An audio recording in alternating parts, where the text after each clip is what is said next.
Anyone else so busy these days that it can be hard to find the time to shop, yet alone pick out a good outfit? That's where Armoire comes in. With a clothing rental membership, you can effortlessly turn heads with stylish, everyday looks tailored just for you. In the last couple months, we've done so many book events, and I don't know what I would have done without Armoire. It's been my literal lifesaver, where I can try all sorts of clothing and swap them out if they aren't the right fit, or if I just want different styles. What I love the most is trying new pieces I wouldn't necessarily want to commit to buying, like wide-leg jeans or blazers. Sometimes it's been a no, but other times I've been pleasantly surprised, and I've loved expanding my style a bit with Armoire. Right now, our listeners can give Armoire a try and get up to 50% off their first month. That's up to $125 off. Just visit armoire.style/dateable. That's armoire.style,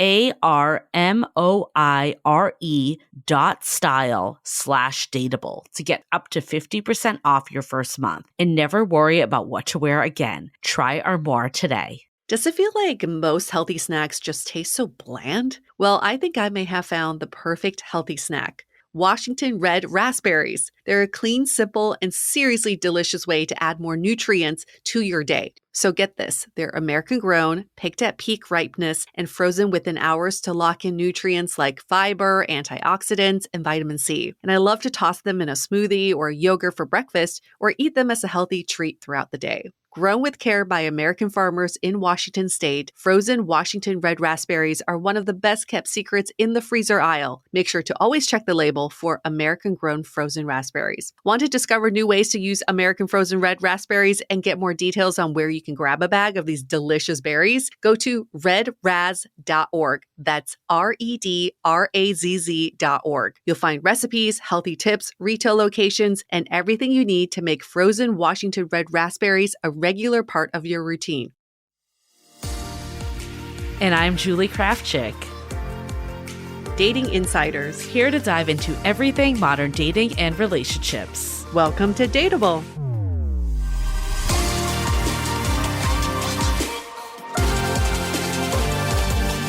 Hello, friends. Welcome back to Dateable. We are gearing up for Julie's bachelorette this week. The collective we. It's not just the two of us, but all of us, all of you listening. You're going to be there with us in spirit this weekend. Julie, are you pumped? I am. You ready to go? I'm really excited. It's kind of fun because I'm such a planner, especially on trips. Yeah. That I keep like wanting to be like, does everyone have a ride? Does everyone have a carpool? And I'm like, I need to not be involved. Other people are handling this, and this isn't my issue. And that's kind of nice. I think I have like a rough idea of like some things that are happening, but I don't know most of the details, which is also kind of nice. I just found out about one surprise. Oh, okay. I'm personally excited about. That I think you're just gonna, I don't know, I think you might be speechless by this surprise. in such a good way. In such a good way. But I think it's brilliant. Whoever thought of this, one of your friends thought of this surprise, and I gotta hand it to her. It's pretty I love good. it. I love it. Okay, I'm so excited. It's going to be really fun. I think it's just all becoming very real. Like I remember when my best friend Kate, I'll give her the shout out because she's been the planner extraordinaire. I think I've been so lucky that there's been a whole group of people planning, but she's been kind of the ringleader on everything. And when she like reached out, I feel like it was like not that much past when I started really doing wedding planning. She's like, we got to get the bachelorette on the books. And I'm like, oh, I can't like think about this right now. There's so much going on. And she kind of kept hounding me on it. And I'm so glad she did because it does sneak up fast and people book travel. And you really do need to get ahead of it, especially when you have like a large group of people coming. So I'm so like grateful that she was like on me because I feel like if I didn't have someone on me, I would have like slipped on it. You know, she has been planning this since you were in your 20s. Yes. So I think she's had quite the head start. She really has. Even from the first email we all got from Kate, it was like planned to the minute. Like, what are we helping with? It looks like we're good. Yeah. This looks pretty much thought out. Like this looks, I mean, obviously there's so many surprises and there's so many unknowns, but the skeleton of the Bachelorette she had already built. And this girl's been planning. She is so ready. It's kind of funny because I feel like when I was like single, like in my late 30s, like I feel like she not gave up a little, but she was kind of like, do you want me to just like plan a Bachelorette without you getting married? And I'm like, I'm not sure if I'm ready for that right now. I'm not ready to throw in the towel just yet, but she was ready to do it, even without any sort of marriage on the horizon, partner, anything. She was ready to go. You know, I got to hand it to Kate. She is such a good multitasker and planner, and she's thought of everything while raising 2 kids and working a full-time job. And I just think some people thrive in that sort of environment, which leads us to today's topic, which is having polyamorous relationships and managing many relationships in your life. Best transition ever. Some people are cut out for it, and some people may not be cut out for it. I guess you don't know till you try. But I would say that Kate, I mean, she's not poly, but she might thrive in a poly relationship. You have to be a good planner. That's for damn sure. I do love this conversation, though, that we had today. Well, we'll transition, and we'll do a Bachelorette recap later. Don't you worry. Yeah. We'll find a place to do it. We'll see if it warrants an entire brunch talk or if it's just in an intro. I guess it depends how much crazy shit happens. TBD. We'll find out.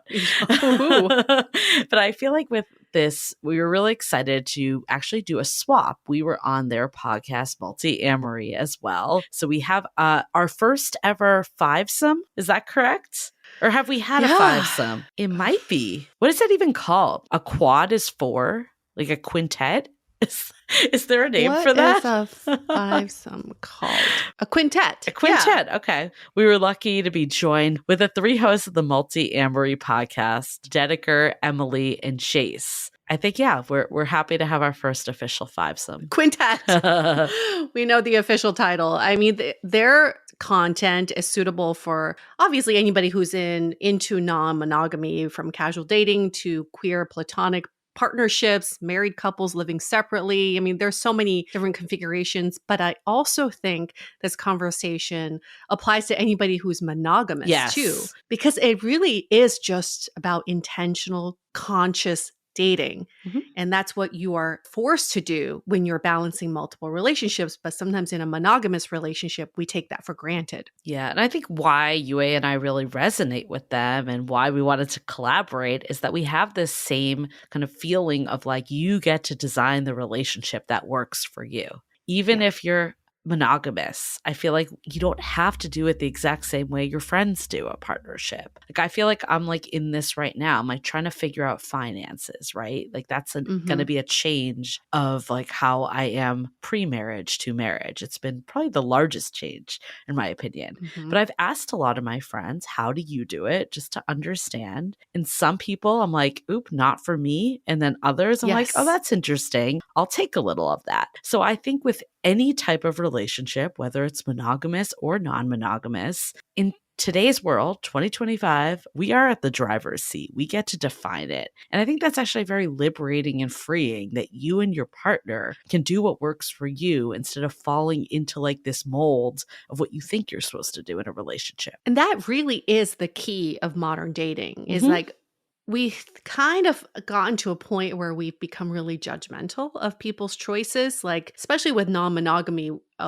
There's just been a lot of judgment around people who don't choose a traditional route. But the way you just described it, Julie, is because we get to choose our own path, now's our time to observe what everybody else has done. Yeah. And then we can piecemeal together kind of the relationship format that works the best for us. And what works for other people is not for us to judge first and foremost, but also it's such a great way for us to have that first reaction, like to hear, how someone is doing the relationship. And if your gut's like, ooh, that's definitely not something I'm into, like that's great information for you to know. But it's not about information about whether that person's made the right choice or not. I just remember like when we first started this podcast, 10 years ago, we were different people. Mm, And I feel like, polyamory was becoming more known, especially in San Francisco, but it yep. wasn't as mainstream as it is now. I think it's built a lot of momentum, and clearly podcasts like Multiamory have contributed to that. They've also been, like us, around for 10 years, a decade long of really exploring like how to do love differently. So I think all of these resources, though, have normalized it a lot more. I get like, depending on your environment, your exposure, some things might seem like more out there than others. But I think at least for the two of us, we've definitely, like, when people tell me about a crazy situation or what they perceive as crazy, I'm just like, look, No. if someone's down for it, who cares? Yeah. Even like, I'm thinking of like that monologue in White Lotus. I'm like, look, Yeah.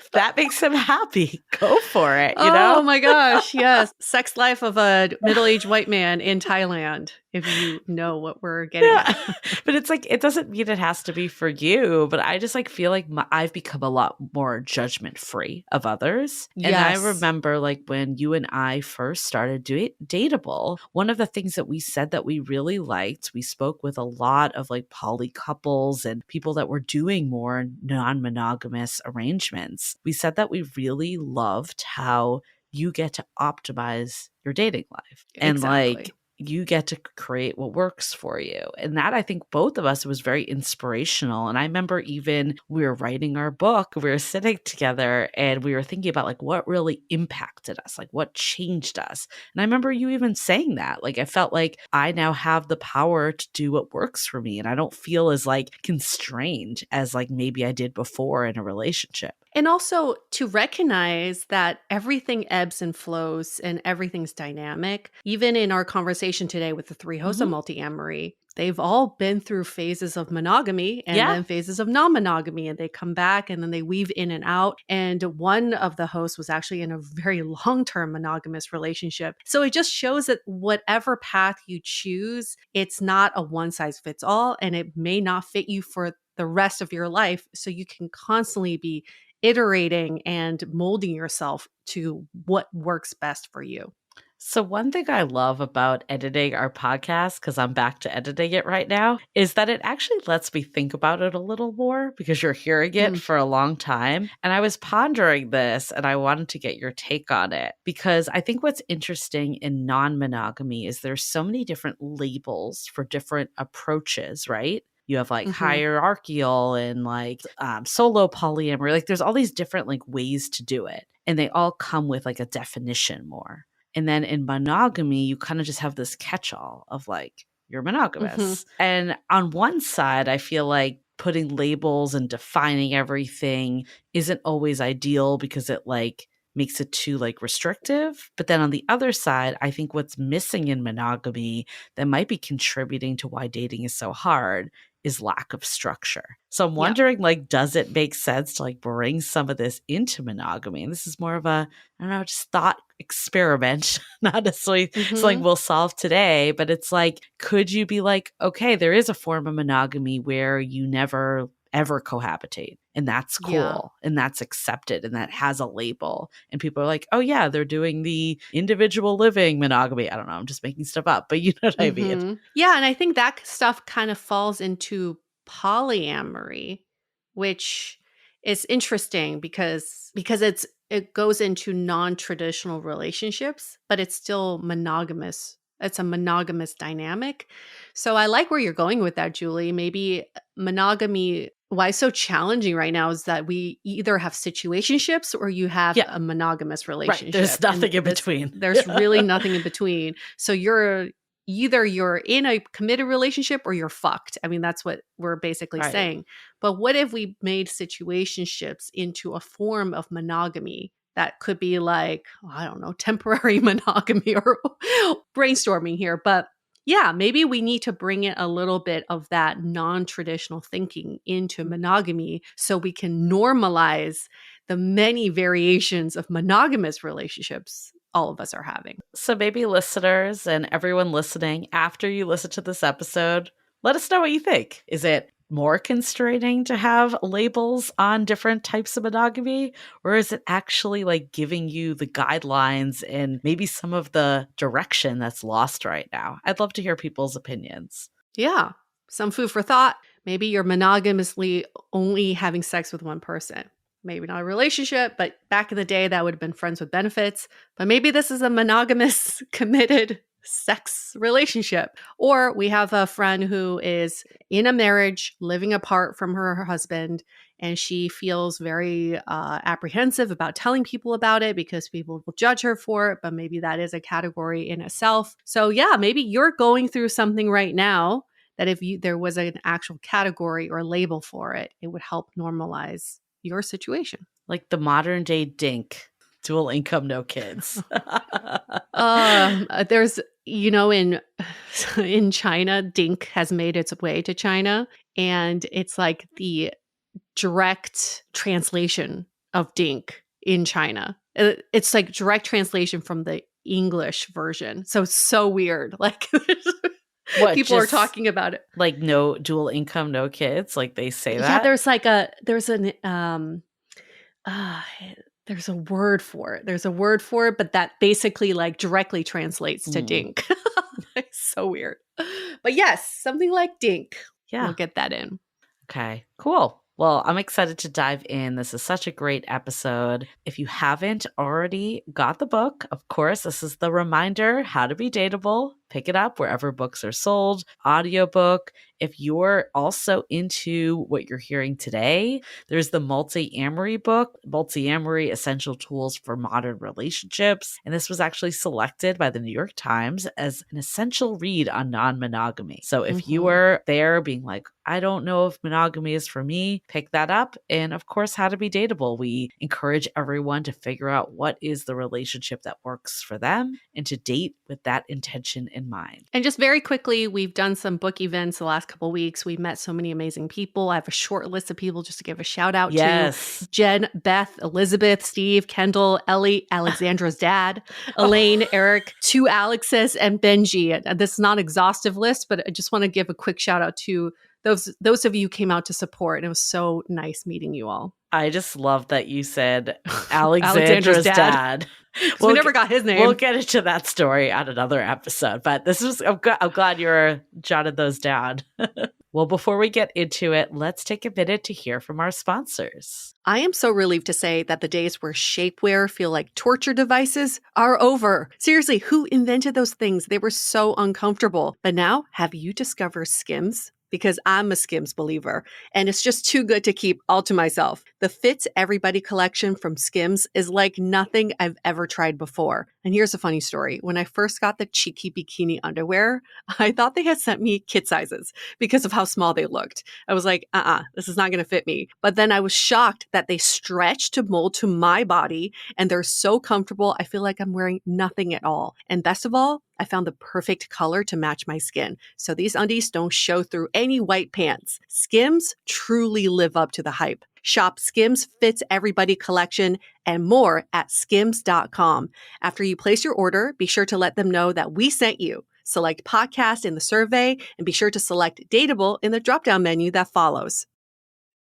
Has it ever felt like you're doing everything right, eating healthy, working out, but your energy still crashes? Or your mood swings hit out of nowhere? I know I have. What I've learned is that a lot of these issues are tied to changes in my hormones. That's where Happy Mammoth comes in. They offer a free 2-minute quiz that can help you uncover the root cause of your hormonal symptoms. It's super easy. Just answer a few questions. You'll get a personalized recommendation to help support your hormones and start feeling better. From the hormone quiz, I learned that my estrogen rises and falls unevenly. So the solution is hormone harmony, which could help with bloating, anxiety, fatigue, overwhelm, and more. Ready to start feeling like yourself again? Head over to happymammoth.com and take their free 2-minute hormone quiz today to find the ultimate answer to your stubborn hormonal issues. And for a limited time, you can also get 15% off your entire first order with our code DATEABLE at checkout. That's happymammoth.com and use the code DATEABLE for 15% off today.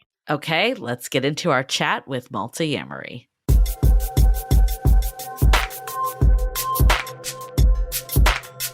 For the first time in Dateable history, we are having a fivesome, which is probably the most kinky we'll ever get on this show. I'm just saying that right now for the record. That's modern dating. And what better people do we have than you all? Yes, absolutely. It's a party of 5. Who wants to be Jennifer Love Hewitt? Raise your hand. But so happy to have our fivesome party today because we are going to be talking about different ways of having relationships and some non-traditional ways of DIYing the love life that you've always wanted. So we have the host of the popular podcast, Multiamory, here. When I say your name, just give a little hey so our audience can hear your sexy voices. Dediker. Oh, hi. I'm Dediker. I'm the resident Virgo of the podcast, here to represent. Oh, I don't know if you can top that. Jase? Hi, I'm Jase. I'm the resident male of the podcast. And Emily. Hi there, I'm Emily. I'm the low voiced one, I guess, and the vegan. So the one with the actual sexy voice between the three that's of very us. kind. I think all of us have nice voices. I think you all do. I was just going to say, I feel like you all have very sexy voices, and we're so excited to hear from all of you what your stories are, because I feel like you have quite the story of how you all met. And clearly you all have been doing this podcast for so long, like 10 years, close to a decade, like the two of us, and probably a lot has changed for you. So maybe we can hear from Dediker first about your story, like how you all met and how you describe your relationship style then and now. Yeah, I can get the ball rolling. So my origin story for non-monogamy in particular, it goes back to when I was in high school, actually. And I was raised very conservative evangelical Christian, actually. And look how far I've come. But in high school was when I was first starting to learn, as many of us do, like, what is this whole romantic relationship thing all about? You know, I think of it as a time was when I was first like playing around with what an adult relationship could be. And not only was it my first experience of relationship, but it was also my first experience of being in a relationship with somebody, but then developing a crush on somebody else at the same time. And having this experience of, oh, I'm actually interested in two people at once. And like most of us, I didn't have any models for dating or relationships that really accounted for that fact. I think that kids today maybe have more models, more people talking about this, more people normalizing this. But at the time, you know, all of my models for relationships were either based on what the church was telling me or on what Disney movies were telling me. And the main message there was that if you're in a relationship with somebody and if you actually love them, you just naturally have blinders on and you don't get interested in anybody else. Like that's how you know that you love them, is because you quite naturally, for some reason, stop being attracted to anybody else. And at that very tender age, I really internalized that phenomenon as meaning there's something wrong with me. There's something broken about me that I would experience this. And so for myself, as I, you know, rocketed into young adulthood, I went through the cycle that a lot of people do of this like serial overlapping monogamy, right? Of like you date someone, I develop interest in somebody else, and then that interest would be just like juicy enough that I would kind of have to come up with a reason why this person I'm currently dating isn't working for me. So then I would dump them, move on to the new hotness, and then the same cycle would continue, right? Of just on and on and on and on. And then when I was in my early 20s, some sort of voice started coming in to where I started to realize that this isn't sustainable. You know, there's something about this doesn't feel right. I would fall into like these deep depressions of feeling like there's something wrong with me. I can't deal with this. And in my early 20s, my best friend, who is a gay man, very naturally was like, well, have you just thought about having an open relationship at some point? And I was really offended at the suggestion, to be honest. Like at that time, I associated open relationships with, that's just for people who are not committed to each other. That is for people who are sex addicts. That's for people who like are too afraid to be in a committed relationship. An open relationship, that is not for me. But then I immediately went home and Googled it. And that started this multi-years long research project of trying to get to the bottom of not only what does an open relationship, what does a non-monogamous relationship look like, but like what actually gets it to function. Without going into like my own trials and tribulations specifically, I can kind of fast forward a little bit to, I was a few years into this whole like non-monogamy open relationship exploration. I had a partner at the time who, at that time I was still using this label of like, oh, this is my primary partner. We were both dating other people. And my partner ended up going on a date with Emily, actually. He met Emily on OkCupid. Love it.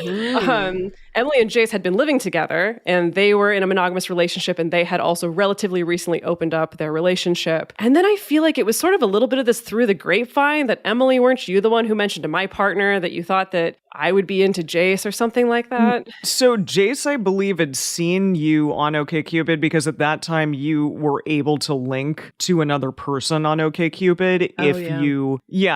Like, this is my partner, my singular partner, as opposed to potentially being able to have multiple people on there. That was revolutionary. Back in the day, again, OkCupid was only a website, right? Yes. And even back then, it was still this like very hacky way that the non-monogamous community had come up with to try to make OkCupid more non-monogamy friendly. Sure. So it's like you could essentially, the way that you might hyperlink to something in your profile, whether it's like, I don't know, go check out my portfolio or something like that, that you'd find a way to hyperlink to like your partner's profile on OkCupid as a means of signaling to people, hey, I'm in this open relationship. Also with someone else. It is open. You can go see my partner's profile. You can talk to them if you want. So that's just a little bit of context of what was going on within the subculture. Okay. Within the subculture of non-monogamous dating at that time. So Jase and Emily, you two were a couple when you all started. Jase, take us through that, where you all were. Right. Yeah. So like Dediker mentioned, Emily and I had been in a monogamous relationship for like a couple of years at that point. Yeah, maybe 3. Wow. Yeah, okay. Maybe 3 years or That's a long so. time. We'd been living together, and we had somewhat recently before this opened up our relationship. And that was all part of this. We didn't even know the word polyamory at the time. It was kind of this, we're going to try to figure this thing out, which led to a lot of reading and trying to figure out what we were doing and how to do it right. But then, sometime fairly early in that process, like within the first year or so, Emily went on this date with Dediker's partner at the time. And she came home from that and was like, oh yeah, I had a nice time.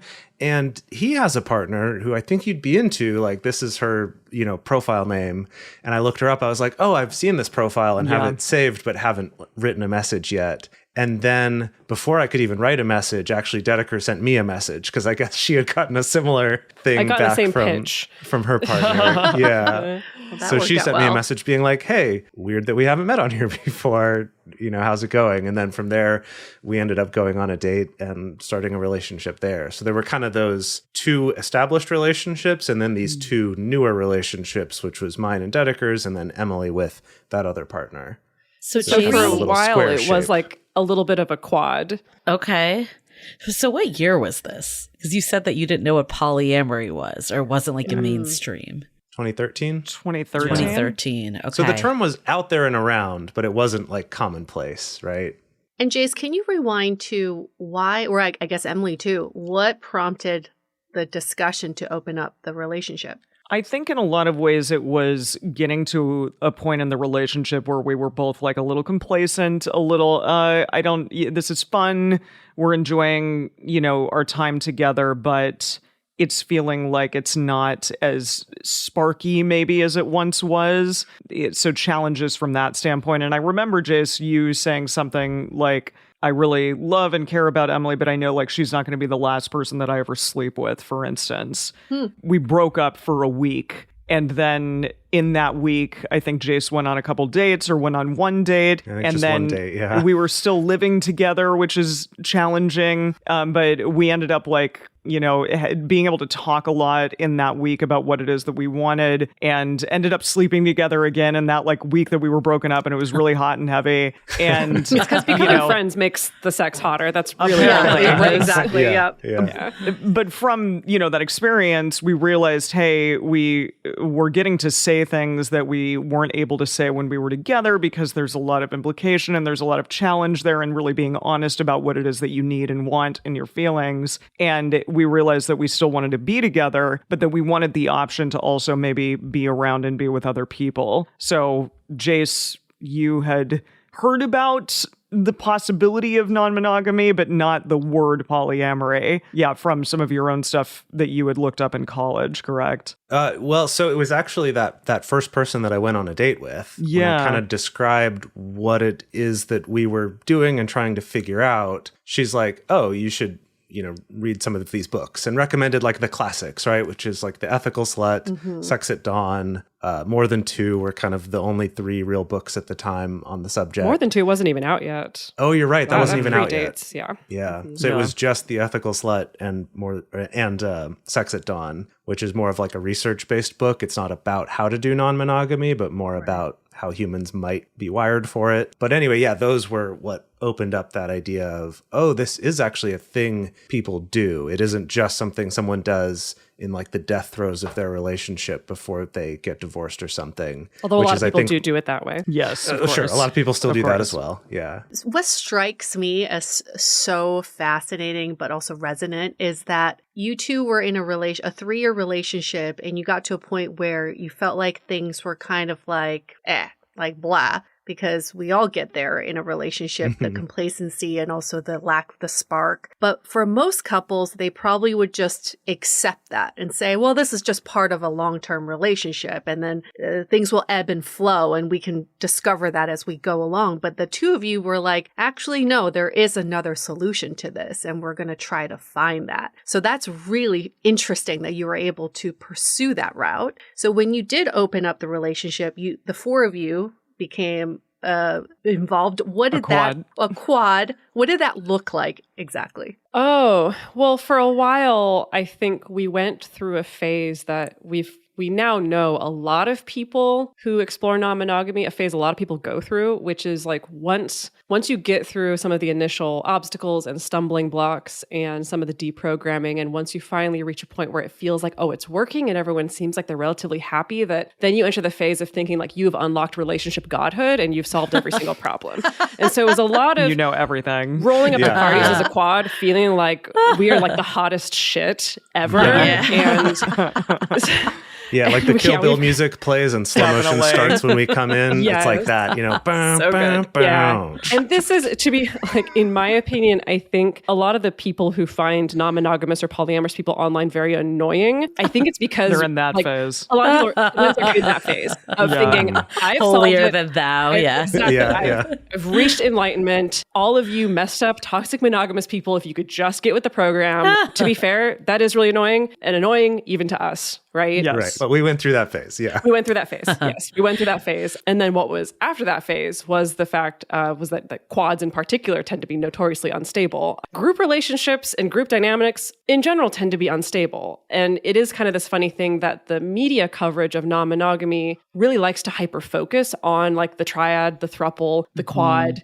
the 3 parents who are trying to raise a child together. And the irony is that those relationships do exist, but they are by and large the minority of non-monogamous relationships. Like the way that most people practice non-monogamy, and this is research backed. This isn't just anecdotal. This is based on survey data that most people practice what's best described as like interlinking, interconnected dyads, right? So it's like I have a partner, my partner is dating somebody else, that person's dating somebody else, right? But we're not all necessarily in like a big cult-like group relationship. Right. It's more like one-on-one, but with many. Yeah, it's multiple dyads. That's the majority of how people practice, and there are these sort of outliers of people who manage to make it work as a triad, a throuple, or quad, or whatever, but they're definitely the minority. Can I ask a maybe stupid question, but I'll put it out there anyways? Of course. Sure.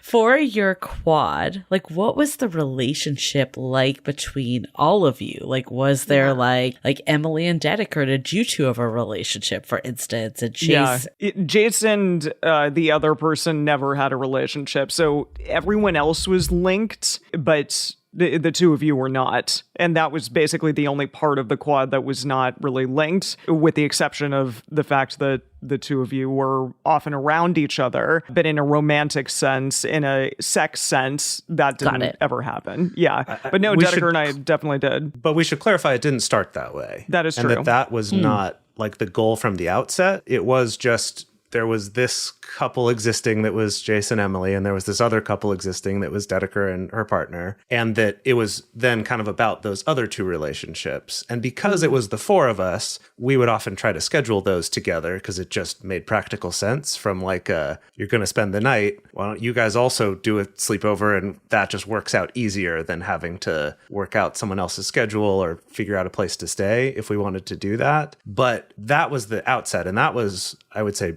fair amount of the relationship was that. It was only later that Dediker and Emily ended up developing their own relationship with each other. Meanwhile, I also dated other people. Emily dated other people. Dediker had other relationships. So again, I think when we talk about the quad, because of how the media loves to focus on those group relationships, people can fixate on thinking that was sort of your whole existence was that, but it wasn't. Or Again, like a giant orgy with all of you. Right. It's like, Right. what happened to the fourth? Well, so that kind of brings us to talking about the birth of the podcast, as it were. Okay. Which it was Jase's idea to do a podcast, and remember, we were still in this phase of like, oh my god, we figured out all relationships. Like, of course, we're going to do a podcast.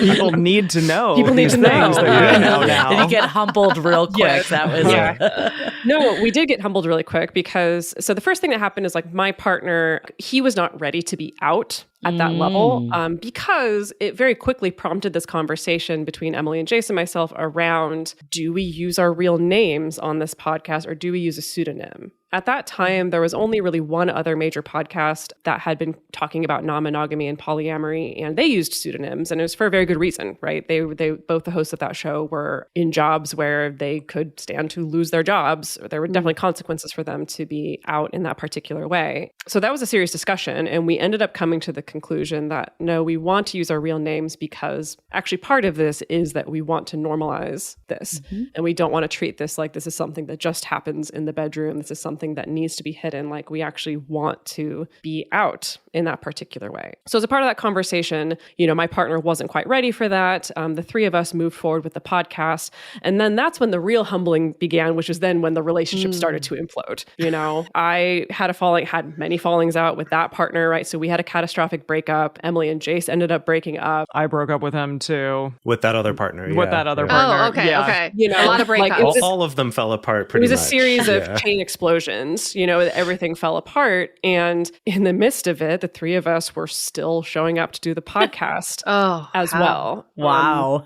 Yeah. And then Dediker and Emily, you two also broke up? Yes. Yeah, it was kind of the situation also that was happening was that I was starting a relationship with somebody else who ended up being my monogamous partner of 9 years after all of this happened, or kind of in the midst of this happening. So as things were sort of imploding within the quad, I, was moving to this space of being really enamored with this new person and sort of changing my life in a very profound way for that person, which included, Jase and I breaking up, and then Dediker, even I think that you said to me at the time, you're like, well, maybe you need to be monogamous for a while. And so we broke up as well. However, again, like she said, we decided this podcast is important enough to us and the relationship with one another was important enough to us that we wanted to continue doing that and continue bringing some of this information to people out there, even though it was really difficult. It's really difficult to be going through a very emotional time in your life with two people that you still really care about, but that you're not in the same configuration with, and also do work with them on a weekly basis. Yeah, we would. I mean, I know I have memories in those early days of like sometimes we would record an episode together and then like one of us would end up crying. Oh, wow. And then like at the end of recording, we have to sit and we have to process. But I think it was the combination of both the subject matter of the stuff that we were talking about and then also the fact that it's like, yeah, we're still the three of us in a room together and really being forced to have to sit and process these things that laid a pathway for us to be able to continue instead of completely abandoning the whole project. I think something that I just wanted to point out real quick with that is that I think part of why we were able to keep it going, besides just that we were committed to it and cared a lot about each other, was that our podcast was never about our own personal lives. Yeah. It was about relationships more generally, about communication and about how to structure non-monogamy and kind of how people are doing it. And so I think if it had been one of those shows, and there's others out there like this, that's like our adventure in non-monogamy. It's about a couple's story opening up. They do this podcast together. We've seen a lot of those where something bad happens and it just dies. The podcast goes away because it has to be focused around that. And if that were what we had done, it all would have fallen apart then. So like, we can't talk about this. So we actually ended up recording for quite a while, several months before we ever talked about like the breakups and stuff happening, because that wasn't the point of our show. It's like we wanted to have learned something from it first before sharing about it. So it's not like this raw tell-all about our personal lives. So I guess that actually brings me to the next question. Emily, I do want to go back later to you going to become monogamous. So we won't forget about that.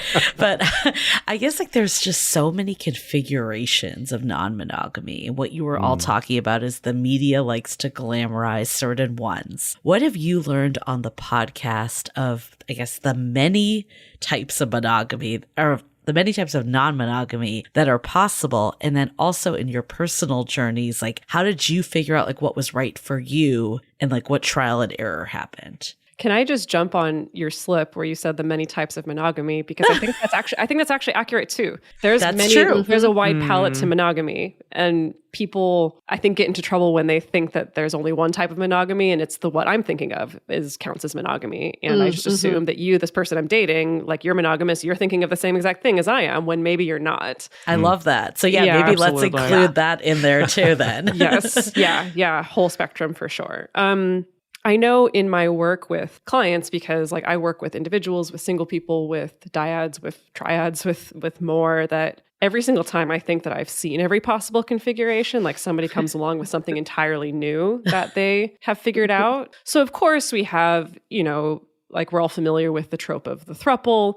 And then I described the whole interconnecting dyads thing, but there's also this whole spectrum of people who practice what's known as relationship anarchy, where sometimes, I've seen situations where it's like, I want to raise a child, but I don't want to raise a child with a romantic partner. I would much rather co-parent with my best friend that's been my best friend for life, and we share a lot of the same values. And so we're going to choose to live together, co-parent a child together, but then we're also both going to have like separate romantic relationships and like that really turns a lot of things on its head of like, is this monogamous? Is it non-monogamous? It's also got like a platonic element to it. Like, what does that all mean? Right? So there's like all kinds of variations under that umbrella there. And then of course, there's also a lot of people in like the lifestyle, like the swinger community who, to speak in very, very rough terms, it's like people who might lean more on this like emotionally monogamous end of the spectrum, where they kind of want to create like this more emotionally focused like couple unit, but that we also, maybe we get a hall pass to play around with each other, or maybe the two of us go on cruises or go to resorts or whatever, and we play with other couples and things like that. And use the pineapple, apparently. Exactly.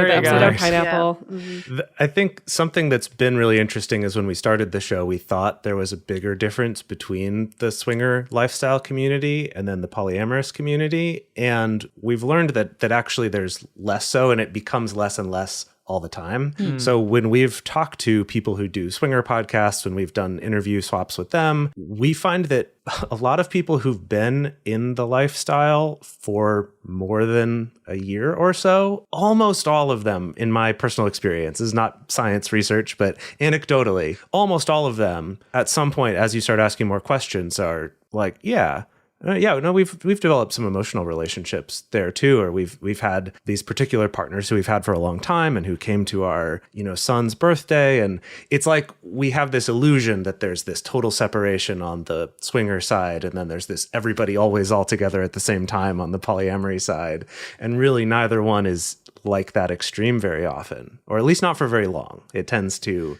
kind of open up and the lines can get blurred. I want to dive into this even more, but before we do, let's take a quick break to hear from our partners. Let's talk about the choices we make, because they matter. From the food we eat to the products we bring into our homes, every decision has an impact. And one of the biggest, where you sleep. That's exactly why I love Avocado Green Mattress. Their mattresses are crafted with certified organic materials designed to stand the test of time, because sustainability isn't just about what we buy, it's about buying better. I recently tried out the Avocado Green Mattress, their bestseller that comes in 3 comfort options. My partner and I went into the store and we were lying there and really could not decide between the firm and the medium options. They were both just so comfortable. I guess we'll have to go back for another test drive. I love that they have this try before you buy option where you can visit one of their retail stores or premier retail partners to experience the comfort in person. And Avocado has easy financing options with a firm that makes your purchase way more accessible. Head to avocadomattress.com today and save up to 10% 10% on certified organic mattresses. Dream of better for you and the planet.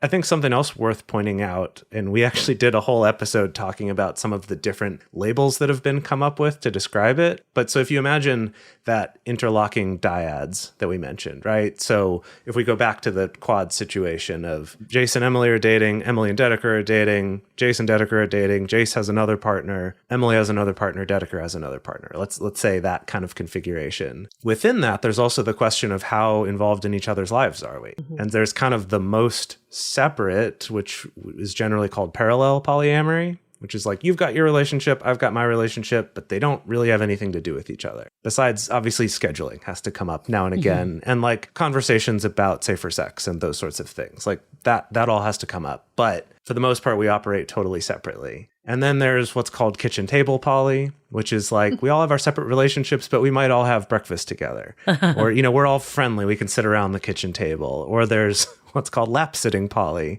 which is more like we all cuddle and hang out. And that's more the image I think people think of, because that's what the media shows us a lot of, is more that lap sitting. Like everyone's having sex all the time. Yeah. Right, everyone's touchy, cuddly all the time. Yeah. Just constantly. And then there's all sorts of permutations and variations of those. There's some people who try the like, I don't even want to know that you have other partners. Like, it's okay that you have them, but I want you to hide that from me. There are some people that do that. We find it tends to not work very well, because even if they're telling you to keep a secret from them, keeping a secret from your partner is uncomfortable and weird and leads to bad feelings most of the time. I did want to bring up solo polyamory as well, because we haven't touched on that. And that is more where you tend to center yourself as opposed to a relationship, or hoping to find a relationship where you would be nesting with someone, for instance. It can take a lot of different forms, but you are actively sort of putting yourself at the center of your life as opposed to someone else. And that might mean, you don't share finances with a person. You don't want to cohabit with a person. Maybe you're doing things in your life like I'm trying to get a PhD right now, and that's taking precedent over other relationships. It doesn't necessarily mean that you're not going to have very committed relationships, but they may just not have the traditional markers of, this is what a successful relationship is. This is kind of the milestones that we're hitting. Instead, it might look a little bit different than that. So I do think that that's something that's happening more and more, where people are deciding, maybe if I put myself in a relationship in a specific way, I lose a sense of self, and I don't want to do that. So instead, I'm choosing to be solo polyamorous, for example. So I have a burning question. It's been back in my mind for a while now. I'll give you the background of this. My first exposure to non-monogamy was in college, where there was an older woman in a class that I was in who was in an open marriage. And she always talked about how she lived with her husband and their girlfriend. And she always said how wonderful it was, because they got to hang out together, got to go to family reunions together. And then one day the girlfriend got pregnant, and she was like, fuck this, I'm getting out of this marriage. This doesn't work. So my question was, does non-monogamy it doesn't work? And that was my naive way of asking a question of like, did this not work for you? And she said, no, Yue, relationships work until they don't. It was such a memorable moment for me, because now I look at non-monogamy, because, society likes to look at non-monogamy under a microscope. Like it's a lab project experiment. And when things don't work, people go, oh, it's because non-monogamy doesn't work. But nobody looks at monogamy. And when people break up, they don't go, oh, it's because monogamy doesn't work. So it feels like non-monogamy is an extension of all relationships. Like even the different types of non-monogamy you just described could also apply to monogamous relationships. So my burning question is, are there, if there are, any problems that are specific and unique to non-monogamous relationships that don't actually apply to monogamous relationships? That's a really wonderful question. And I just really want to highlight that I feel like you've understood everything that we're always trying to convey with our show and have for like decades, and haven't always been able to get across to people. because I think that was part of the learning curve for us, that we started from this place of we're going to make this like special polyamory show to give special polyamory advice to special polyamorous people. And I think within a year even started realizing, oh no, a lot of this is just like about all relationships in general. A lot of this is not necessarily special. So I was going to leave it open. I could that's good. give a 2-hour TED talk talking about this. So I just don't want to. I wanted to leave it open for Emily or Jase to hop in before I'll jump in real loose. quick. Yeah. I think something that comes up in non-monogamy, it kind of forces you to look at things that you just simply wouldn't have to look at if you were only monogamous. And what I mean by that is confronting the fact that your partner is going to be sleeping with someone else, for instance, and that you know about it and that you consented to it. And that, I think, can bring up a whole host of emotions. And if you are truly strictly monogamous and not sleeping with anyone else, you're never going to have to confront that. So I do think that there are specific things within like that realm that you're like, shit, okay, I'm feeling jealous in this way, but I have consented to this happening. Right. I am okay with it.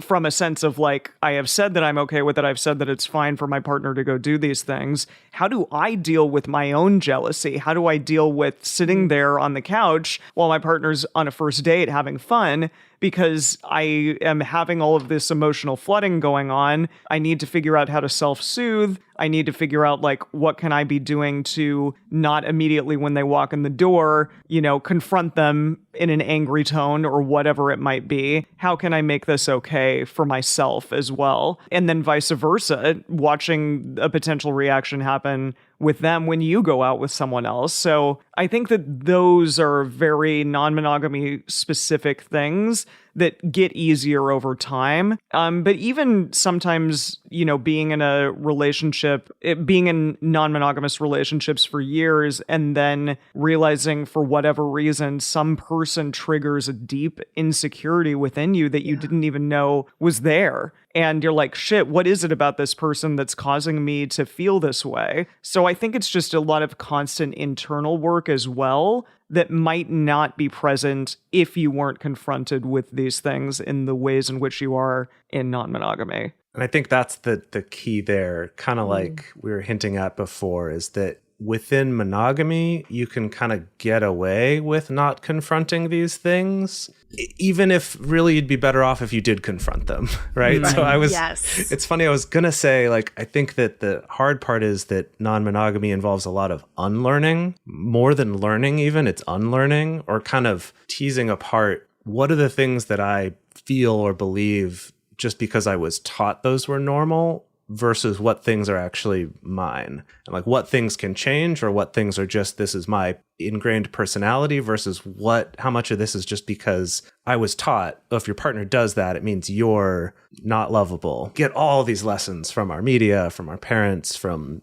people in our lives. And it's funny, in thinking about it, I kept trying to come up with specific examples, but with all of them, it's like, no, there's times though where that'll surprise you. Like Emily was saying, it could surprise you when your husband or wife makes friends with some coworker that for whatever reason makes you feel really insecure. And you don't know if it's them, if it's you, if that can happen. I just think you confront it sooner and you're sort of expected to deal with that in non-monogamy. Whereas in a monogamous relationship, you might just get really jealous and shitty and be like, well, that's my right to tell you who you can and can't be friends with. End of story. I didn't have to grow. I didn't have to deal with it. You had to deal with it. And maybe you keep going on and have a relationship and that's okay. And maybe that starts to damage shit in a way that can't get fixed. But it's like less immediate that you have to deal with it right then. I think that makes a lot of sense. And, like even in our book too, we talk about for monogamous folks as well of really confronting like the shoulds and, is this just society telling me to act this way and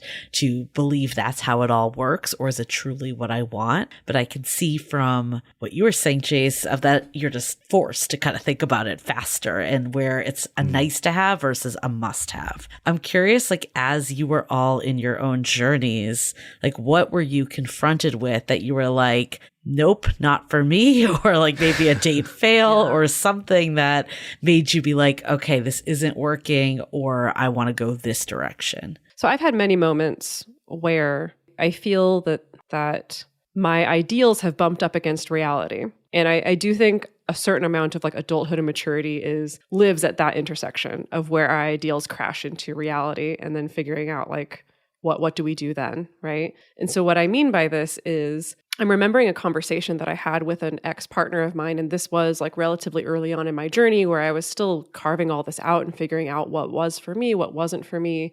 And it was a conversation around going on trips with other partners where I was in a space where I was like, well, I myself personally, I'm interested in that being an option on the table, right? Like I'm developing multiple like emotionally entangled relationships, and the idea of being able to go on a weekend trip feels good, or go on vacation with different partners feels good. When I think about my partner doing that, it freaks me the hell out, and I feel already like very insecure and unsure. And I remember us having that conversation of having to acknowledge that reality of the feelings, but then also exploring the alternative of like, okay, if we follow the feelings and then have the feelings decide, okay, we'll just agree like no travel with other partners, that also for me really rubbed my fur the wrong way as far as my value system was concerned, right? Because I knew, even though it's scary to think about this being equal opportunity, right? To think about if I have the freedom to travel with other partners, that means my partner does as well.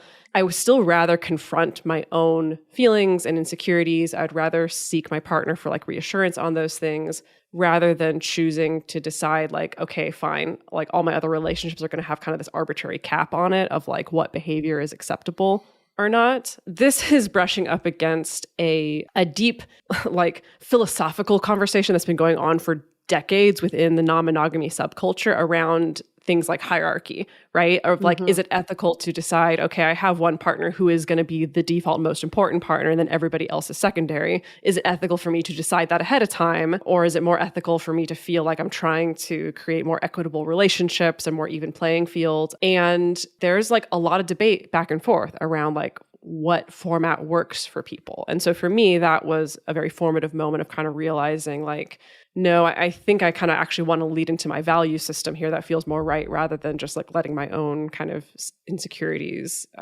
drive the bus. Well, also, yeah, for Jase and Emily, what about, I think jealousy is the first word that most people think about when they think about non-monogamy. How do you confront those feelings? It so often just stems from stuff that's happening internally. And to me, I've been in a relationship with someone now for about 8 months, and he has been dating people a little bit here and there, or just like doing one-off sleeping with people. And I really haven't done a lot of that. I just don't have a lot of time, honestly.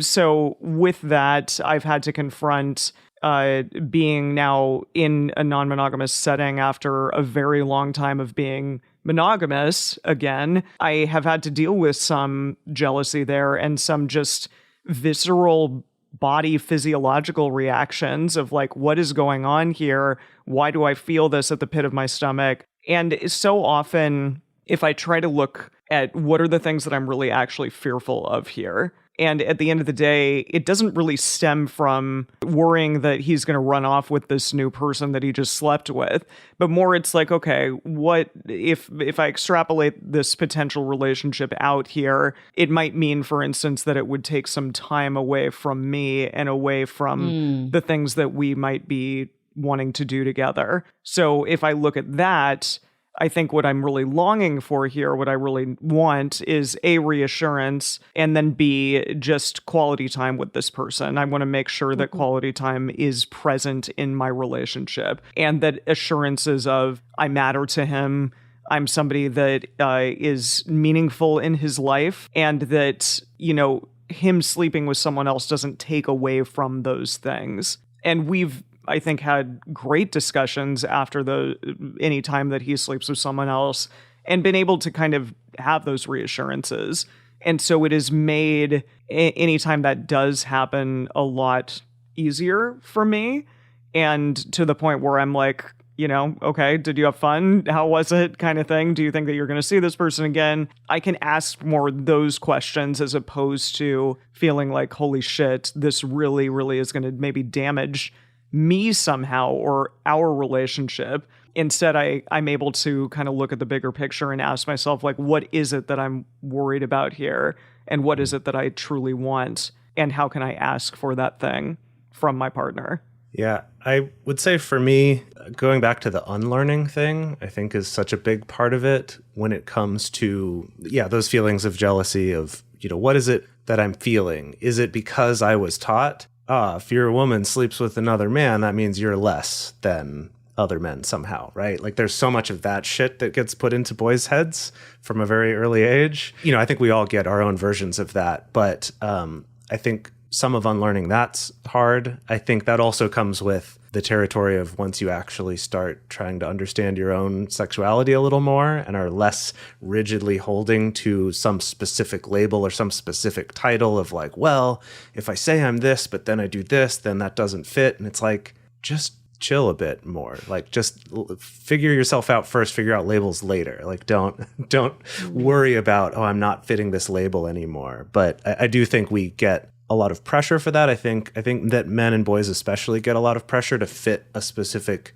label. Well, we think it's specific, but no one could quite pin it down for you. But a specific label of like what being a man means, what being valuable as a man means. Like it's a complicated thing, and that's maybe a whole bigger discussion for another podcast. But I think figuring that out, figuring how my relationship works to other men that are dating women or men that I'm dating. I have also dated some men as well, even though most of my partners have been women. So I think that's a piece.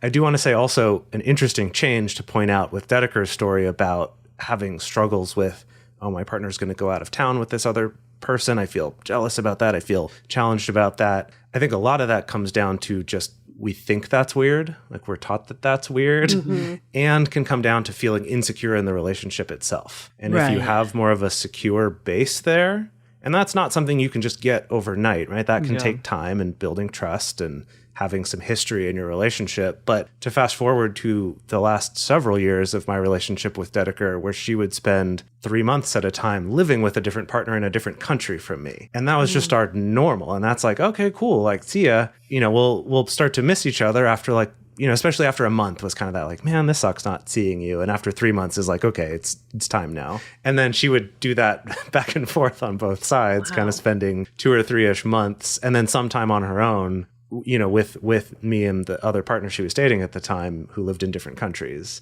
where like that's natural and comfortable and was never this question of like, I wouldn't let you do that. Or like there was never a thought of I would want to stop you from doing that. But that would have been really hard early on. Something I want to highlight that I wanted to touch on earlier in this conversation, actually, and for some reason this tends to really get left out of the conversation about non-monogamy, which is that having a relationship that's non-monogamous from the beginning is very different from opening up a monogamous relationship.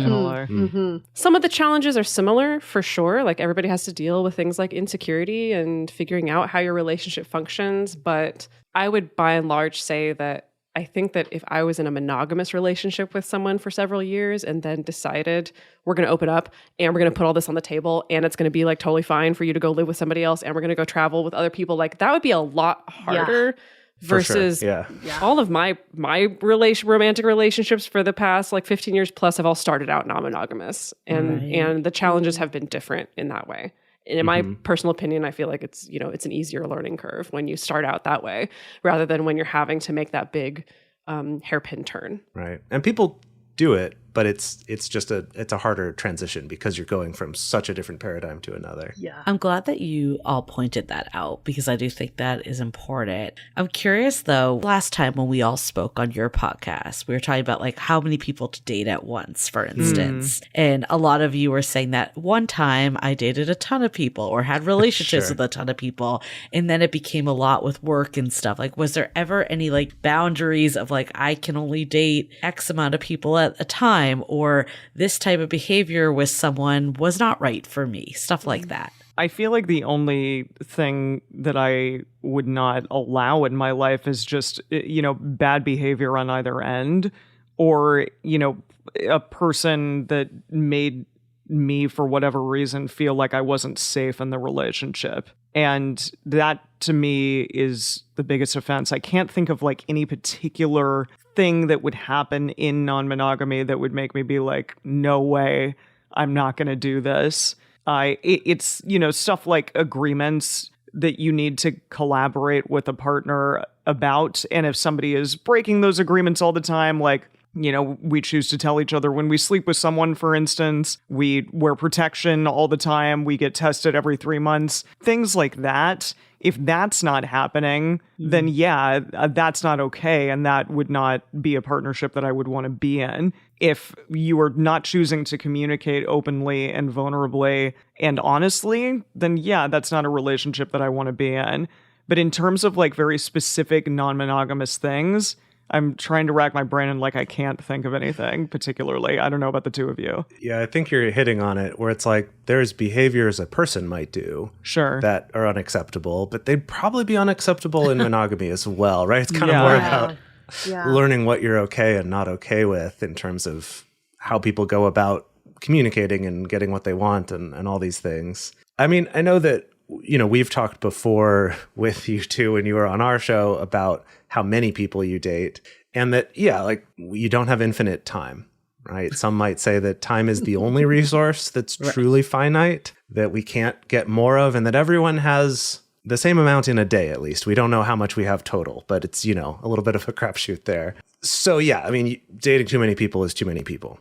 That just depends on your life. I fully plan, like once I'm retired, then it's going to go nuts again. Just tons of dating because I'll have all the time in the world. Love it. How many people could you like typically handle nowadays? I guess like with life Two the tops. way it is. Two tops. Yeah, Me absolutely. too. Two tops right now. Yeah. But there were times where, like back when we were in that 5. quad, where I would usually have 3, maybe 4 at a time. I think Dediker usually had 3, maybe 4. Emily probably similar. Yeah, I was trying the most intense time of dating. It was like the quad and then maybe 2 other people. So yeah, 5 total. Yeah. Yeah. Yikes.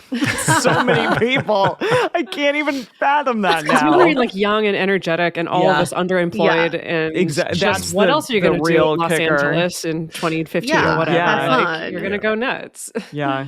I can see some of our monogamous listeners asking this question. Do you ever feel the pressure to seek out connections? Because I guess if you're a monogamous dater, you could just be like, I'm taking a dating sabbatical right now. I'm not looking for anything. But I can see a scenario where you're with someone and they're actively dating and you feel like, oh, I probably should be actively dating other people too. I think it depends. Like my partner just ended a relationship, but he was actively dating someone else for a while as well. And part of me was like, yeah, I should find someone, but I'm so busy. I don't know. Like it's more if something is convenient in my face right then. Like last night I was out with some friends and ended up making out with a woman, in the bathroom, and it was really fun and awesome. And that happened to be something that, was a cool thing that occurred like that night. Will I see this person again? Hopefully, but I don't know if it'll be, a real intense relationship. It may just be like casual and fun. So I think like currently I have time in my life for something that I'm more committed to and some potential casual and fun stuff. Even like the prospect of like a second really committed relationship right now seems like a lot for me. But that was very different at a different time in my life, and it might be again. Mm-hmm. To get to the heart of your question, I think there can sometimes be this pressure if you identify with this label of polyamorous, but then you're just with one person. There can kind of be like, oh, am I not poly enough? Like, am I not, it's like people run into that with like, oh, am I not bisexual enough? Am I not queer enough? Am I not straight enough? Like, whatever it is, kind of goes back to that idea of holding less tightly to labels, that just kind of let yourself be what you are. That's easier said than done. But I'll say for myself that for the past several years, I haven't really dated much at all. And, I've just been in my relationship with Dediker. She's had other partners, including this one that she was traveling for several months of the year at a time to go see.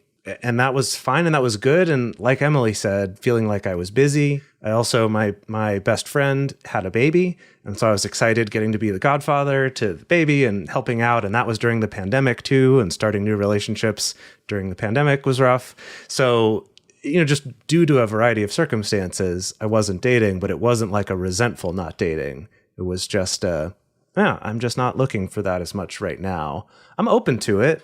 And I have been, and I have someone who I'm just kind of starting to date now. We'll see how that goes. But it just hasn't been my focus. And so I guess it's more that, like, rather than taking a sabbatical from it or saying I've quit dating or something. But I do want to give a quick shout out to monopoly is the term for it, where you might have a relationship where one person does have multiple relationships and the other chooses not to. They just say, I'm monogamous with you, but I'm also okay with you having other partners. That doesn't bother me. And that's called monopoly is the term for that, with the caveat that if you're the one who wants to have the other relationships and you want to find that mono person, I'd actually call that just kind of being a jerk who wants to not have to do any work yourself, but get everything that you want and have a partner who makes that happen for you.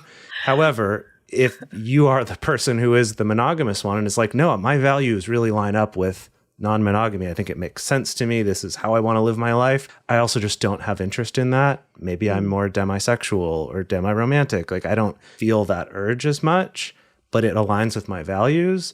Those are the times when it can work and not just be a shitty thing that someone's doing that leads to resentment down the road. So I said I wanted to go back here, and I'm going to go back here, of going from non-monogamous to monogamous. And Emily, I know that you mentioned that was your situation. Is that something you see happen often, or what's your take on the whole bit? I do think people absolutely go back and forth depending on kind of the relationship that they are in. There are certain people that say, no way, I am always going to be one or the other. Polyamory is intrinsically a part of me. I am, polyamorous through and through. That's a part of my identity, and I couldn't dream of being monogamous again. And there are people who, of course, would never want to be polyamorous, who are only ever going to be monogamous. There's another term called ambiamorous, which generally means that you are okay in whatever relationship configuration kind of fits the relationship that you are in. So that's a collaboration with your partner, talking about what is it that I actually want? What is it that you want? How are we feeling about the possibility of opening up this partnership or closing it for whatever reason? I was non-monogamous with that partner for a short amount of time, but it was very much like a one penis policy thing. That means he did not want me dating men, only women, which there's a lot of not great stuff with that type of configuration, of course. In my opinion, maybe some people would say that, oh, that's perfectly okay, and that's what we agreed upon. And yes, while I agreed to it, I didn't particularly like it, but that is what I did. And then even after a time, me dating women was not okay either. So we fully closed up that relationship. And I think for myself, one of the things that I have realized throughout the course of that 9-year span of dating this person was how much I tended to kind of diminish myself and put myself more and more in a box of what he would be comfortable with or happy with. And that was me choosing to be monogamous ultimately. And now that I am not in that relationship anymore and moved across the country and restarted my life in many ways, I am sort of coming back to the person that I've always wanted to be, and know the best relationship style for me is one that is not so rigid as monogamy and that offers the possibility of dating more than one person at once. So I do think that absolutely, to answer your question, people do move back and forth. And, maybe I'll be in a relationship again where it's like, no, it makes sense for me to be monogamous, or it makes sense at this point in my life to only be with one person. But I do think that personally, for me, I probably will always want to have the possibility of being open in some sense, because that works best for who I am. And I think, Jase and Dediker, I don't want to put words in your mouth, but I know, like, Jase, you had a span of quite a few years where you weren't dating anyone else, where you were functionally monogamous, but you still knew that you were polyamorous, and that's the only relationship configuration that you want in your life, even though you were, for a time, only dating Dediker. Right. Yeah. To go back to with the mono-poly thing, for me, it's that non-monogamy lines up with my values. It's like once I started learning about it, it was just like, yes, this makes sense with how essentially how I want the world to be, right? Like how I want people to be able to treat each other, have relationships. Like that just clicked for me. And so that's part of that, even when it's been challenging or when there have been hard times, or even if I'm not actively dating and not really looking for that, that's still there of like, no, but this lines up with my values. And I would even argue in that mono-poly situation, I've often said, I actually think the polyamorous one is the one not dating anyone else and is okay with their partner dating other people. And the one who claims they're the poly one is actually kind of more monogamous in that situation. In a certain extent, I'm being a little bit cheeky to try to challenge people. That sense of, I think it's less about what you're doing and more about what are the values you bring to a relationship with someone else and what are the things that you expect are acceptable from that other person. Yeah, that's so interesting. I have a friend who on paper would say she's in an open marriage, but she has never been with anybody else while in this marriage. And she said it's a mindset that she really wanted from the beginning. Yeah. And she doesn't know if her partner has been with other people. She doesn't really care. But her thought is, if I'm drawn to a certain energy, I will go with it. But I haven't been drawn to anybody yet. What do you think? Like, is that dangerous zone, or is that kind of like how many people can think about their relationships? I mean, the only thing that I would say is quote unquote dangerous about that is that like, if there hasn't been enough discussion between herself and her partner around what does this actually mean, what does this functionally mean, that like maybe they could be setting themselves up for we stumble into what we actually want or don't want, right? Like, you know, she does go have a hookup and then we suddenly realize, ooh, that was actually really scary and I didn't like that. And maybe there's enough resilience in the relationship to be like, hey, let's regroup and, you know, hash this out a little bit more in detail. But it does make me think of, so for several years, for a span of about 6 years, I was doing this like super high functioning polyamorous Carmen Sandiego act of where, you know, I was living like for part of the year with Jase and I was living for part of the year with this other partner who happened to live overseas, and I'd kind of go back and forth. You know, I actually really enjoyed that. Like, obviously it really racked up all my airline miles. That sounds perfect. Really good airline status. But, setting aside, obviously it's like the time and inconvenience of having a partner who lives in another country, I did really enjoy having that sense of like creating like this kind of cohabiting life with multiple partners. And then that all came crashing down when, you know, my partner who lived overseas, like we had a breakup.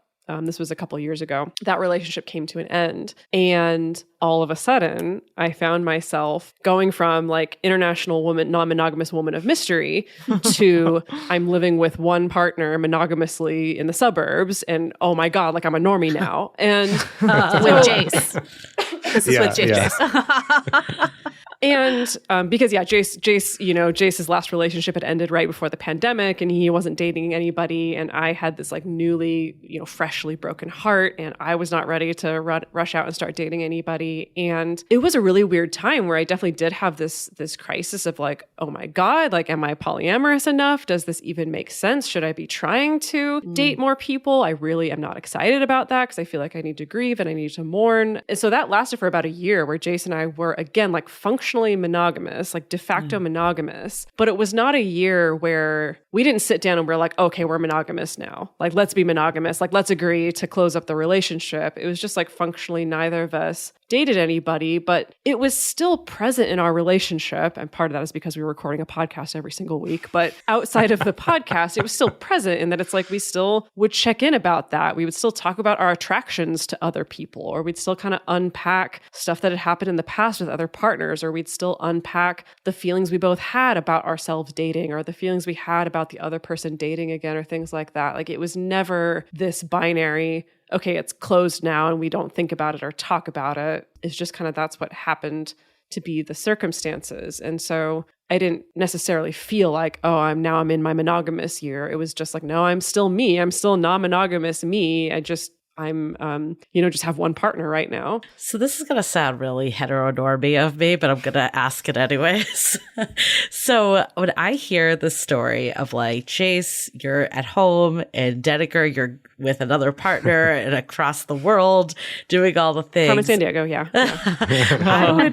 I feel like, again, this is heteronormative, but I would feel like, or just the way monogamy we're told, I would feel like I was being left behind. Like my partner is out there doing all the things, progressing another relationship. And I know that's the way that people think about like the relationship escalator of things, you know, continuing to go up with one person. I thought it was interesting that you all did an episode recently about this too, how it is like this area that kind of like is looked down upon, but then some people still want it. What's your takes on like the relationship escalator and moving something into a more committed partnership? I don't know if that's even the right term, but just curious on all of your takes, because that's how we think about it as monogamous folks. I would say, and kind of the point we were trying to make on that episode, and you should go check it out, listeners, if you want to, but was kind of looking at, you know, like what are the things on the relationship escalator, right? So it's like things like living together, things like intermingling your finances, things like getting married, having children,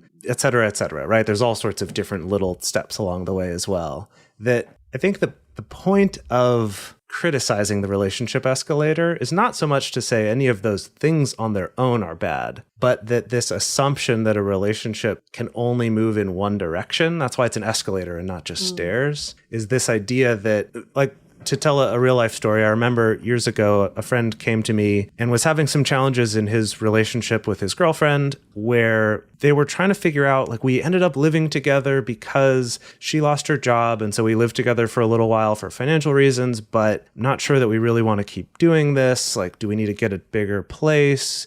If she finds a job, what would that open up? And he was kind of debating all this. And I said, well, she's getting a new job. What about if you just went back to living separately like you used to? And his response was, oh, if we did that, we would break up. There's kind of this, and that's part of the assumption of the relationship escalator is if you tried to go backwards on it, you fall off the side, actually. You like the only way off is to jump off the side of the escalator. It's like if you try to take a step back, you just have to end the relationship or it's doomed, it's broken, it's falling apart. And so I think with that one little tweak of making it more like a four-dimensional staircase, you know, like four-dimensional. Cool. You know, I'm imagining like a Salvador Dali painting, that's or what you know, Dali an painting. Escher drawing or something, right? That it's more, you can pick and choose those individual pieces, right? Like you might decide, yeah, I do want to live with you, but I don't want to have a joint bank account with you. I actually think we'll be better off if we don't. That's actually how Dediker and I do things. Like we do live together, but we don't have a joint bank account at the moment. There hasn't been enough reason to need one because with online banking, everything's so much easier and it gives us the feeling of autonomy over what we do and how we spend our money and things like that. Just as a small example, but feeling like you can pick and choose these things. And yeah, like I love romance and I cry at romantic movies all the time because I like the feelings they represent, even if I don't like a lot of the values that they try to uphold or what they tell us is the only way to have true love. Let's take a quick pause to hear from our sponsors. What I keep thinking about is in my current partnership, he has 2 kids. And he spends a lot of time with these 2 girls. It's not much different than if he had another relationship. He's also trying to develop a connection. He's also putting a lot of time and effort into his daughters. But I don't feel the jealousy or the like, why aren't you spending time with me? But if you replace the girls with an actual other woman, yes, I would be feeling those things. And what you're talking about, the relationship escalator, it makes me feel like maybe that's just one big lie. Because if I were to pull back and look at my relationship, when he is farther along with his daughters, our relationship actually gets better. So we're all on this escalator together and all the relationships benefit from each other. But when he actually takes a step back with them, I feel the brunt of that too. Well, why is it that we can't think about these romantic relationships in the same way as these other just relationships that people have in their lives? The secret is that we can. It just takes a lot of unlearning because of what you just described. Okay, but I don't want to erase the fact that the image that you're laying out of if I replace the 2 daughters with another woman, that first of all, if we just want to examine the gendered aspect of it, is that we've all been socialized as women to feel competitive with each other and to feel like if another woman is exceeding in some way, like exceeding in the way how they look, how successful they are at work, how they perform or whatever, that's a direct judgment on me and my worth, right? So like I don't want to dismiss that. That's another thing to unlearn as well. That's another piece of unlearning that has to happen. And also, even with your partner and his daughters, you may be feeling the fact that, like, yeah, time is finite. And so, you know, how he chooses to spend his finite resources like time and money can affect you.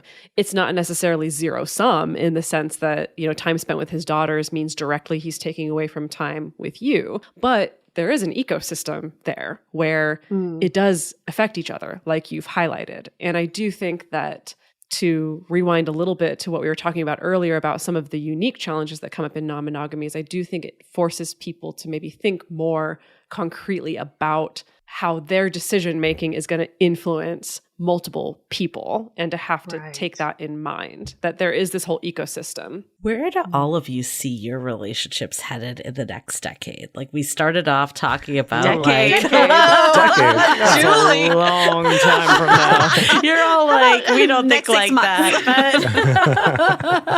But we started off the convo of like how things changed from when you started the podcast. You mean with our own relationships? Yeah, with your other. own relationships. I guess, like, do you want, like, I guess, like, are there milestones that you're trying to hit in the relationship escalator, or is that not the way you're thinking about it at all? There's no right answer here. I'm just curious. Okay. Yeah, this is reminding me of times in my life where I've had, you know, two partners, and it feels like things are escalating with both of those partnerships, but, you know, maybe not necessarily along those traditional milestones of, oh, we move in together and then we decide to get married, then we decide to have kids, or things like that. That, yeah, I did have to ask myself a question of, like, if I'm not seeking these milestones, what milestones am I seeking? How do I know that this relationship is quote unquote moving forward?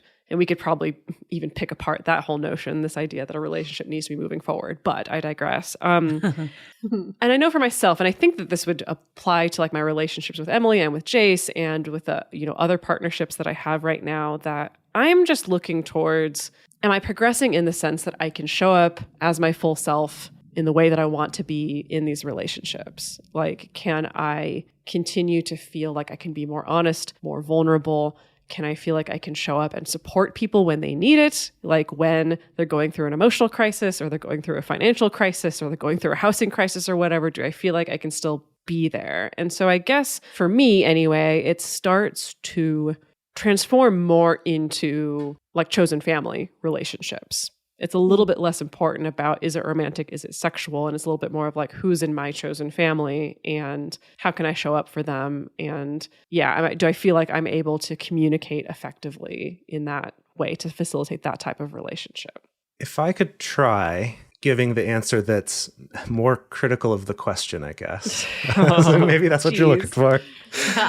Well, no, I do think it's actually really interesting to think about such a long time horizon on a relationship of what are your goals for it? Like, where do you want it to go? And it is really interesting because I feel like in general, the three of us have not really talked about relationships in that way for quite a while. Yeah. And I think I want to take it like in two different directions. So on the one hand, something that is kind of one of our big tools that we share with people on our show is called Radar. And that's a little acronym for basically this monthly relationship check-in that you can have that keeps it more positive. It's about where do we want to go? How do we want things to be? What tweaks can we make this month? And then next month you get to check in and go, how did that feel? Was that better? Like, we tried that. We said we would go on a date every week and we didn't do it. We're too busy. Okay, let's figure out a different way that we can connect more. It's kind of this, you're constantly tweaking and adjusting the direction that the ship is going to make sure it's going in a direction you want, instead of setting this like much longer term goal and be like, yeah, set the GPS and we just go.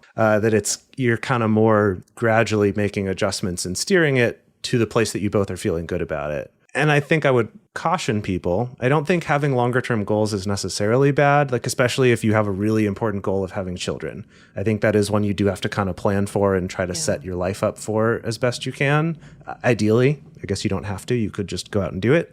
But, usually we want to do some planning, some prep for that. So I think that is something to plan ahead for. But so often I've seen couples where they have that kind of default mindset. I was in the same place of the goal is getting married, right? The goal is kind of creating that sort of household, and then the goal will be having kids. And there can be this thing where you sort of get through hard times because you're sharing a goal with each other. but the goal itself isn't really the thing. The goal is just like, okay, we got married. Oh no, now what? And then maybe a few years later, it's like, okay, well, what if we have a kid? Okay, cool. We're on a team again. We're having a goal now. And it's like, okay, we had the kid. Oh dear. Now what are we doing? That we can sometimes get distracted by a goal, especially if we're, type A goal oriented people. Like actually, I think the three of us are, just not in our relationships, maybe. That it can be so easy to like just strive and work together to get to that thing because you love accomplishing, you love achieving things. But then the goal isn't really like a state that you want it to be in. It's just sort of like a checkbox that you checked. And now it's like, now what do I do? And hopefully people can figure that out. And that's why marriage counselors are great and why you should have one. It's really important to try to figure that out together. But I think often I've seen people get too sucked into the goal. So that's what I meant by being a little critical of the question. I think right now I'm in a space in my life where I ended this extremely long relationship that, it meant, I think, that I was not being true to who I am. And now I'm trying to get back to a place where I am true to who I am. And I want to remain in that space for the next 10 years plus years, the rest of my life, hopefully. And so that kind of currently is my ultimate goal, if there is one. And that relationships will, honestly, relationships don't always last. And that is okay. And I think that we have to just do them with as much integrity and care and compassion and hopefully great communication as we possibly can. And whatever shape those relationships take in my life, like I want to be here for it and show up for them, but not define myself by them. And that's something that I've done for so long. And I'm trying to get out of that space. It's interesting when you change your life in a really fundamental way, when you ask yourself, like, what am I outside of my relationships with my friends, with a partner, with my family? Like, what am I outside of my relationship to my work? Like, who am I at the core? And I think that that's the most important thing that we should be focused on. And then hopefully be able to give that to the people that matter the most in our life, whoever they happen to be at any specific time. I love that. I think that's so important for everyone to take away, whatever your relationship status is or configuration, all of it. I think this has been just such a wonderful conversation just to redefine relationships and love the work that you're all doing to really challenge the norms. I think my biggest takeaway from this whole thing is, regardless of if you identify as monogamous or non-monogamous, you have the ability to define what works for you. And you all listed so many different configurations and pointed out that it doesn't need to just be non-monogamy when I made that slip. And I think that is so important to remember that we get to write the rules of what we're doing. And also, I think what came up too is that just because you decide that you want to try non-monogamy, it doesn't mean that you sacrifice your individual needs or what you want in a relationship. At the end of the day, that stays true regardless of how many partners you decide to engage. And I think the last bit that came up is just how we are in control of driving the ship and making the choices that ultimately work for us and balancing do I need these long-term goals with what is going to make me happy? I just feel like we need to get rid of the labels. The labels play into our identity. And when something's part of our identity, we feel like we have to live up to that identity. And I do think people who identify as monogamous, I think we're kind of screwed because by identifying as monogamous, there are implicit rules, there's implicit judgment without discussion. So I do think, Jase, like what you were saying, many monogamous folks don't confront the real issues in relationships because there's this assumption that these rules apply and there's a right and a wrong, there's black and white. But they're very different for every relationship. I often think about my own past relationships. Infidelity was always a different definition for my partners. Yeah. And if I didn't have those conversations, we would have gotten into this very dangerous road of you're right, I'm right, you're wrong, and pointing fingers. But confronting these really uncomfortable issues will actually make them more and more comfortable the more we confront them. So I think actually learning from the non-monogamous community is to bring up these situations, is to bring up like, what would it be like if you were to travel with someone else? Maybe it's not even a romantic relationship. What would it be like if I wanted to flirt with someone at a bar? What would it be like if one day someone paid for sex? Like, I think these are real situations that we turn our heads away from. We turn our heads away from because there's so much shame attached to them, yet they're so real. So I really think getting rid of that identity of monogamous or even non-monogamous and just knowing that we got to live by our values and what's right for us in a relationship. And like what Julie was saying, being able to create the relationships that work for us. So thank you for this enlightening discussion about that. And hopefully this will be a great conversation starter for a lot of our listeners. Go have your talks with your friends over brunch, because I think there's a lot of nuggets here for discussion. Well, thank you all for joining. Is there any last parting advice or things that maybe anyone that's considering non-monogamy should be aware of, in your opinions, maybe as a very quick lightning round? Ooh, lightning round. Yes. Something I wanted to say earlier about the jealousy question was I look at jealousy as a sign that's pointing to something that needs to be healed. I see jealousy as something that is trying to help you out. And I think this applies that even if you're like Yue is suggesting, you're just having the conversations, right? Because sometimes even just tackling the conversation can bring up insecurity and jealousy. So I really encourage people to think of any jealousy or insecurity really as your friend who's trying to get your back, right? It's trying to point towards either there's something in you that's really insecure that goes back to your childhood, that's been this deep wound that still needs to be healed, or there's something going on in your relationship where you're not being met in the way that you need to be met. Your needs are not being fulfilled in some way. But I think that would be my quick little bit of advice is look at jealousy as your friend who's just trying to whisper in your ear to make sure that you're safe and that you're cared for. You were talking, Yue, about how sometimes monogamous people don't have it right in a lot of ways because of all these preconceived notions of what monogamy is and what it should be. But I would encourage people, regardless of what type of relationship they're in, just to know that it is customizable for them, and that you and your partner, or just you when you are single, can decide exactly what it is that you want in your relationship, regardless of what label you place on it. So even monogamy, that can look a very specific way. It can be a thing, hopefully, where you do talk about, I find this person really attractive. I think they're hot. I think it would be cool if we engage sometimes in, play with another person or whatever. Or I just want to be able to comfortably talk about the fact that I, had this really challenging time in my life with another partner and not have it be upsetting to you. Whatever it might look like, relationships are totally customizable, like you said, and we should be having these conversations with people because what one thing means to you may be very different than what it means to me. And we're not going to know that unless we have the conversation and communicate clearly. I think the main thing I'd want to leave people with is that idea of customizability, that if you're listening to this and you found yourself hyperventilating at some point, going, oh God, my partner's going to live for 6 months with someone else in another country. That sounds like the worst thing ever. That's horrible. I remember when we were first opening up our relationship that Emily and I were reading books and things, but we were reading 2 different books. And so she would come to me sometimes being like, I just read about this thing in this book. This is what you want? I don't know if I'm okay with that. I'm like, I've never heard this before. What are you talking about? And so I guess I would just want to emphasize to people that with the way that the media really loves to play up these group relationships, it's all orgies, it's all sex all the time. That's not generally what it looks like most of the time. And actually, you could have that in a monogamous relationship if you get into the lifestyle, and you'll probably have a lot more sex than you would have being polyamorous, if I'm being honest.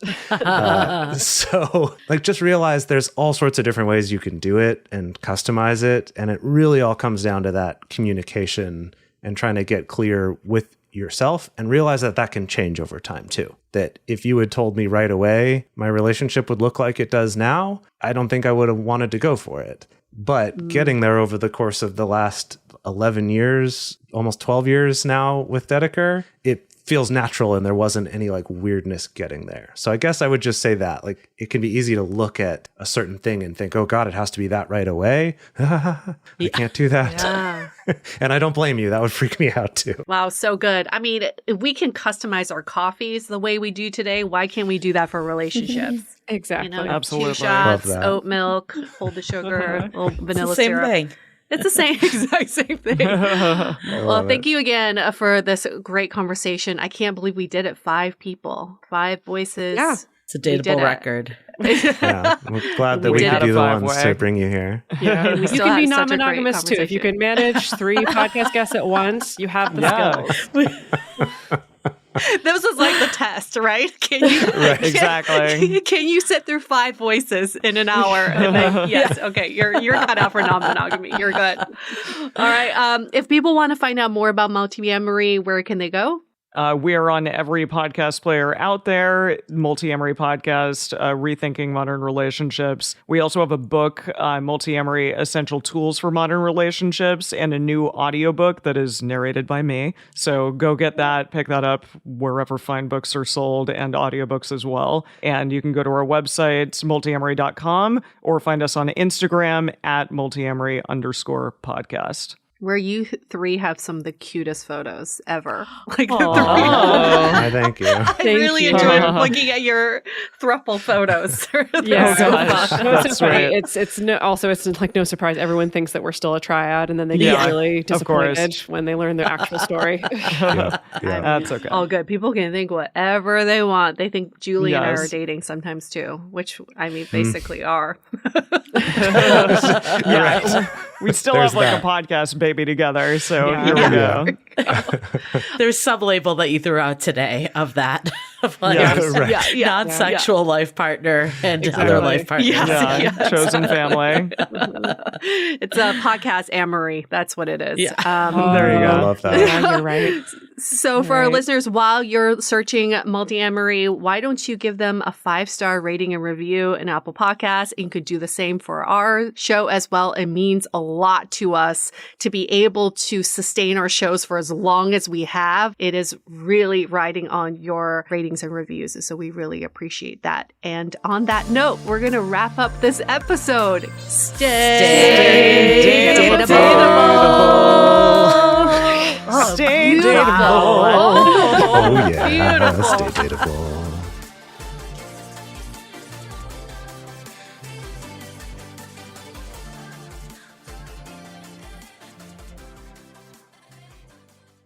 If you're a podcast host, listen up, this one's for you. My name is Allie Jackson. I'm the host of Finding Mr. Height, a dating and relationship podcast that I've been doing for 4 years now, sharing my positive and practical approach to dating that's built on my own life experience. And I wanted to share another experience that I've had, my secret behind monetizing my show. It's called Red Circle, and I was just telling my colleague about how much I love their platform. With Red Circle, not only am I getting a seamless hosting experience, but I also love the support I receive in ad sales. It's not just typical ad sales either. It's targeted opportunities based on my show and my life. And the platform is super simple. You just set your preferences and Red Circle matches you with sponsors that align with your show. You can vet every opportunity and their platform gives you great analytics. More recently too, my Red Circle team has brought me opportunities outside of my podcast on social media to really augment the podcast partnerships, bring them full circle. I just can't recommend them enough. If you want to give it a try, go to redcircle.com to get your free trial. That's redcircle.com for a free trial.